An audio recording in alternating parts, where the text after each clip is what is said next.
Yo, what is going on, everyone? I'm back with another review video. It is going to be on my Superbeings Lab Momento pad.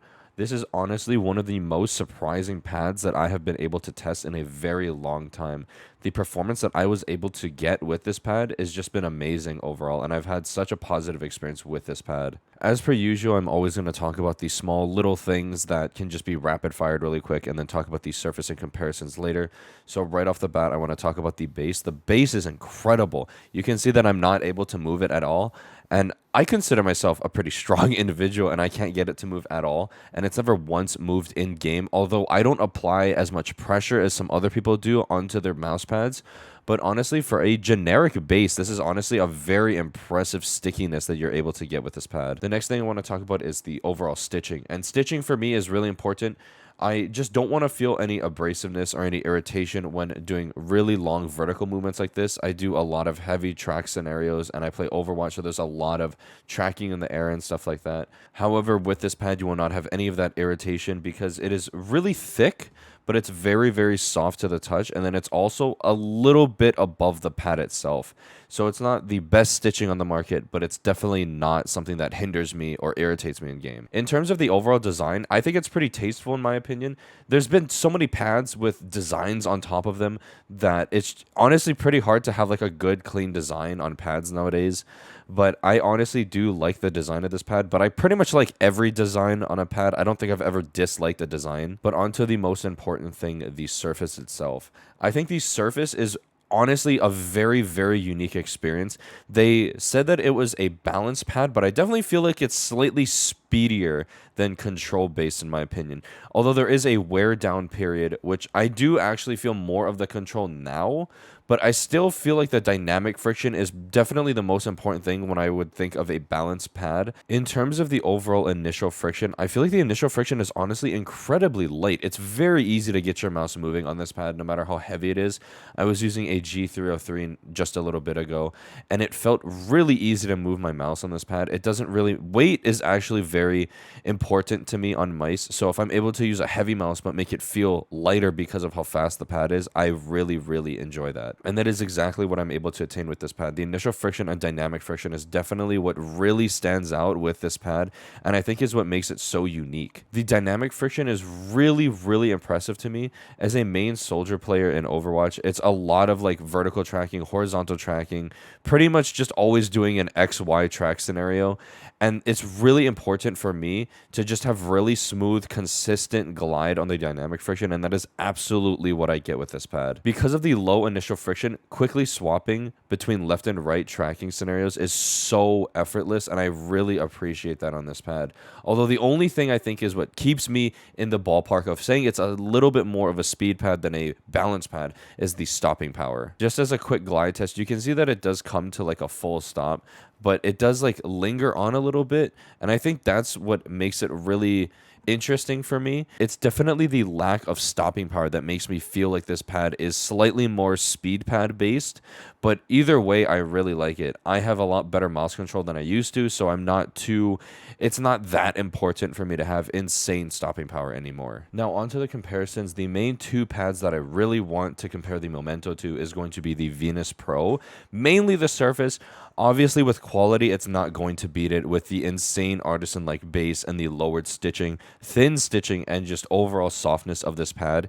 It's not going to beat it in quality from the Momento to the Venus Pro, but just purely talking about the surface itself. In terms of the Venus Pro surface, I honestly did say that I liked it more than the Otsu, but I actually do have to retract that statement now because I just wasn't playing very consistent with this pad. There's something with the dynamic friction that I feel like is very inconsistent.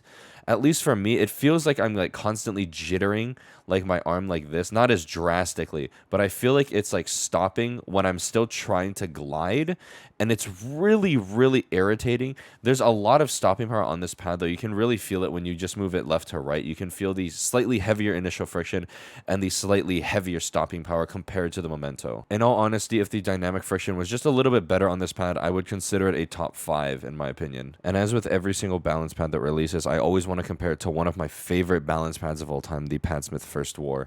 In terms of the overall just dynamic friction, I think the Momento is honestly just a bit faster. It's honestly just a faster pad in general. I think that could contribute to the softness of the pad. The Padsmith First War is honestly very reminiscent of like a slightly, ever so slightly softer, soft and artisan, but the Momento is like a very clear, like mid-esque base where it's very, very firm. I think that's where it retains more of the speed, much like how if you get a mid Raiden, you would get it a bit faster than the X-Soft variant. In terms of like the overall softness, I feel like that absolutely affects how the pad is going to perform, just in terms of like if you're able to push in, if you know or don't know that you do that often. Like I said a little bit ago, the Momento is only lacking in that control-esque stopping power, which is the only thing that stops it from being a true perfectly balanced pad for me. I do say that it would be more of a balance pad than a speed pad, but it's more like 60% speed, 40% control, if that makes any sense. But in all honesty, between the Momento and the First War, it's really difficult for me to choose in between. You can see that the stitching on both pads is honestly incredible. The First War is slightly better because it is just level with the surface itself, but it's honestly just as thick and just as soft as the Momento. However, between these two pads, I would probably go with the Momento. In all honesty, I'm able to put out like equal performance with both of these pads, although I do like the Momento just a little bit more, mainly because I'm more geared towards speed pads nowadays. I think I've been more enjoying like the balance and speed pads compared to control pads overall. Although it is kind of weird because I do like the Saturn Pro much more than I do the Venus Pro. I think it's just overall consistency. But yeah, that is pretty much all for my review. I honestly want to say I have a new main pad. I think if they could just iron out the quality, make it a little bit bigger, because the size is only a 480 by 400. So I feel like if it could be bumped up to 490 by 420, I feel like that would be probably the best size for the main consumer, but I'm always going to advocate for that 500 by 500 size. But other than the size itself, I do think that this is actually my new main pad. This is probably my new main combo, actually, the Death Adder V3 and the Superbeings Lab Momento pad. I think this is actually my new main combo right now. I've been performing really consistent on these two products specifically. But yeah, that's pretty much all for my review. If you have any questions, please let me know. I'm more than willing to answer them. And this pad should be released today, October 30th. So please be on the lookout. Follow their Twitter. I will leave it in the description below. Thank you so much to Superbeings Lab for sending me the pad, and I hope to see you on the next video. Peace.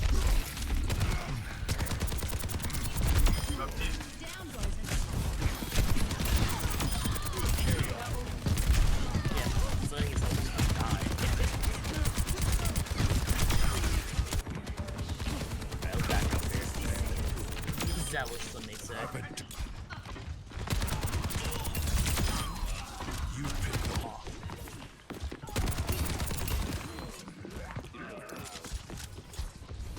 That here, they melted me.